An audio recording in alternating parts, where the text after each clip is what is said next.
আসসালামু আলাইকুম, কেমন আছেন সবাই? আশা করি সবাই ভালো আছেন। আবার নতুন একটি ভিডিও নিয়ে আপনাদের সামনে হাজির হয়েছি। সেটা হলো কিছু ওয়ার্ড আছে যে ওয়ার্ডগুলা নাউনও হতে পারে, আবার একই ওয়ার্ড ভার্বও হতে পারে। একই ওয়ার্ড দুভাবে আচরণ করতে পারে। তার মানে এখানে যেমন আমি লিখলাম এখানে ব্রাশ মানে পরিষ্কার করা, আবার বাস মানে আমরা জানি বুরুষ অথবা তুলি বা ঝাড়ু। পকেট, পকেট মানে আমরা জানি কি, যদি আমরা একটা নাউন বলি তাহলে আমরা জানি জেব অথবা পকেট। জেব বলি না, এই জেব, এই যে জেব বা পকেট। আবার পকেট মানে কিন্তু আবার সহ্য করা, মানে এটা কিন্তু ভার্ব। বুক, আমরা বুক মানে জানি কি বই, ঠিক আছে, নাউন। কিন্তু বুক মানে কিন্তু দখল করা বোঝায়।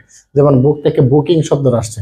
আবার লিপিবদ্ধ করা, এটাও কিন্তু বুক। এগুলো কিন্তু ভার্ব। আই, আই মানে কি লক্ষ্য করা অথবা নজর রাখা, হ্যাঁ, অথবা আর চোখে দেখা, এটাকেও কি আই বলে। আর নাউন তো চোখ, সবাই জানে। এখানে কি আছে মাইন্ড, মাইন্ড মানে কি, যদি আমরা একটা ভার ধরি, সতর্ক করা হতে পারে, ইচ্ছা করা হতে পারে, অথবা মন লাগানো, এটাই মূলত কি মাইন্ড। আবার এখানে মাইন্ড মানে হতে পারে কি স্মরণ করা বা আপত্তি করা, কিন্তু এটা যদি এখানে মাইন্ড মানে কি নাউনে আসে কি মন। ডগ মানে কি ইচ্ছা করা, আবার ডগ মানে ইচ্ছা করা বা অনুসরণ করা, বা পায়ে পায়ে চলা, কাউকে অনুকরণ করা, এটি হলো ডগ। আবার ডগ মানে কি কুকুর। এই কিওয়ার্ড ভার্ব এবং এই কিওয়ার্ড আবার নাউন। ফিশ মানে, মানে ভার্ব যখন হবে তখন এটা ফিশ মানে অর্থ দাঁড়াবে জাল ফেলা, মাছ ধরা, অথবা তন্ন তন্ন করে কোনো কিছু খোঁজা বা তন্ন তন্ন করা।